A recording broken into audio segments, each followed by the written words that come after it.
ഇന്ന് ഈവനിങ് സ്നാക്കായിട്ട് കായ ബജി ഉണ്ടാക്കാമെന്ന് വെച്ചു. അപ്പോൾ അതിനുള്ള കായ ഞാനിങ്ങനെ നൈസായിട്ട് നുറുക്കി വെച്ചിട്ടുണ്ട് കേട്ടോ. ഇതേപോലെ നൈസായിട്ട് നുറുക്കണം, അല്ലെങ്കിൽ കായ വെന്ത് കിട്ടില്ല കേട്ടോ. ഇതേപോലെ സൈസുകളാക്കിയിട്ട് മാറ്റി വെച്ചിട്ട് ഇനി നമുക്കതിലേക്കൊരു മുക്കിയെടുക്കാനുള്ള ഒരു പാവ് തയ്യാറാക്കാം. അപ്പോൾ അതിന് വേണ്ടിയിട്ട് കടലമാവ് ഒരു 1.5 ഗ്ലാസ്, ചെറിയ ഗ്ലാസ്സാണ് കേട്ടോ, 1.5 ഗ്ലാസ് കടലമാവ്, 1/2 ഗ്ലാസ് മൈദപ്പൊടി, മൈദ ഒരു 1/2 ഗ്ലാസ് ഇടുക.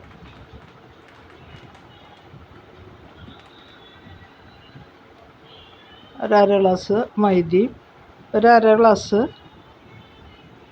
അരിപ്പൊടി ഇടുക. അരിപ്പൊടി, വറുത്തരിപ്പൊടി. നമ്മൾ ഇതിന് പുട്ടുപൊടിയല്ല കേട്ടോ, നമ്മൾ അപ്പത്തിനൊക്കെ വാങ്ങിക്കില്ല അങ്ങനത്തെ പൊടി.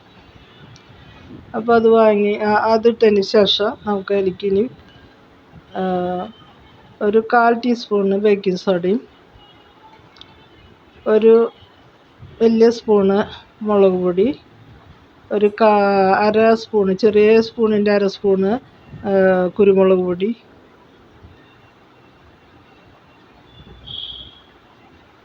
അതുപോലെ കായപ്പൊടി ഒരു 1/2 സ്പൂൺ ഇട്ട് കൊടുക്കാം.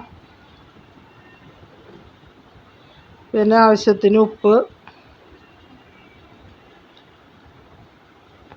ഞാനിപ്പോൾ ഒരു 1/2 സ്പൂണ് ഉപ്പിട്ട് കൊടുക്കുന്നുണ്ട്.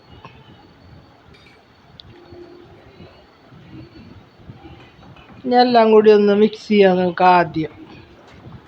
ബേക്കിംഗ് സോഡയും എല്ലാ പൊടികളും ഒന്ന് ചേർന്ന് വരാൻ വേണ്ടിയിട്ട് നമുക്ക് ആദ്യം സ്പൂൺ കൊണ്ടൊന്ന് മിക്സ് ചെയ്തതിന് ശേഷം കുറേശ്ശെ വെള്ളം ഒഴിച്ച് കൊടുത്തിട്ട് നമുക്ക് ഒരു ദോശമാവിൻ്റെ രൂപത്തിൽ നമുക്ക് ആക്കിയെടുക്കാം.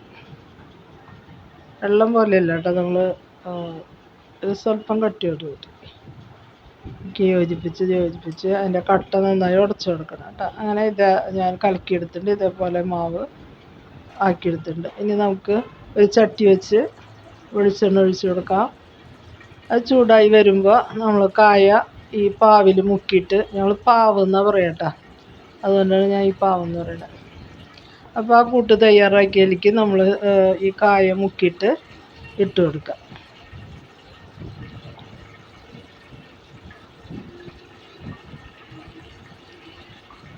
അപ്പോൾ ഈ എരിവും ഒക്കെയും ചേരുമ്പോൾ നല്ല രസമായിട്ടാണ് ചായക്ക് ബെസ്റ്റ് കടിയാണ് ഈ ബജി.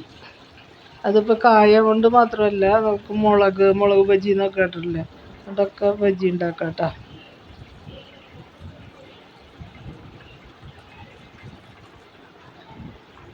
അപ്പോൾ ഈ നൈസായിട്ട് അരിയണമെന്ന് മാത്രം, കായയുടെ ഉള്ളു വേവില്ല, അതുകൊണ്ടാണ്.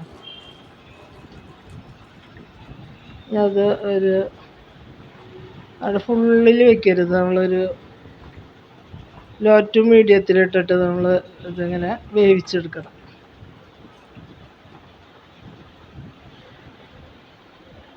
പായി വന്നിട്ടുണ്ട്.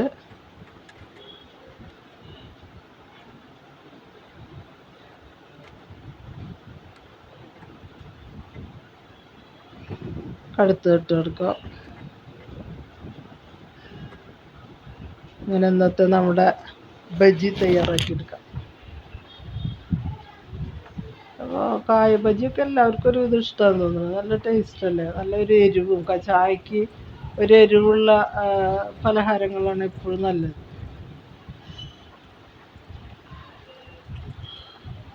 അത്ര നേരവും വേണ്ട.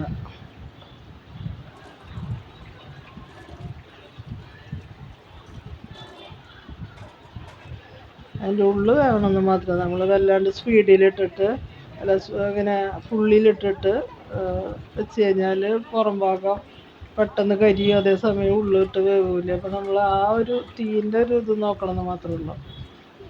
ലോ ടു മീഡിയത്തിലിട്ടിട്ട് നമ്മൾ തിരിച്ചു മറിച്ചിട്ടിട്ട് നമുക്ക് വേവിച്ചെടുക്കാം. അപ്പോൾ പുറം നല്ല ക്രിപ്സി ആയിട്ടും ഉള്ളു നന്നായി വെന്തിട്ടും നമുക്ക് നല്ല ടേസ്റ്റി ആയിട്ടുള്ള ബജി കിട്ടും.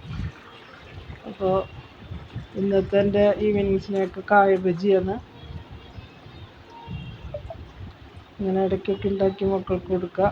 വീട്ടിൽ വെച്ചുണ്ടാക്കുമ്പോൾ എന്താ ഗുണമെന്ന് വെച്ചാൽ നമ്മൾ വെളിച്ചെണ്ണയൊക്കെ ഫ്രഷായിട്ട് എടുക്കും, വേറെ പലഹാരങ്ങൾ ഉണ്ടാക്കിയതൊന്നും ആവില്ല നമ്മൾ ഉപയോഗിക്കുക. അപ്പോൾ അതൊക്കെ ദോഷം ചെയ്യണതാണ് ഇങ്ങനെ വറുത്ത് ഉണ്ടാകും. ബജ്ജി ഉണ്ടാക്കി വെച്ചാൽ നല്ല ടേസ്റ്റി ആയിട്ടുള്ള നല്ല ക്രിപ്സി ആയിട്ടുള്ള ബജ്ജി തയ്യാറായി കിട്ടിയിട്ടുണ്ട്.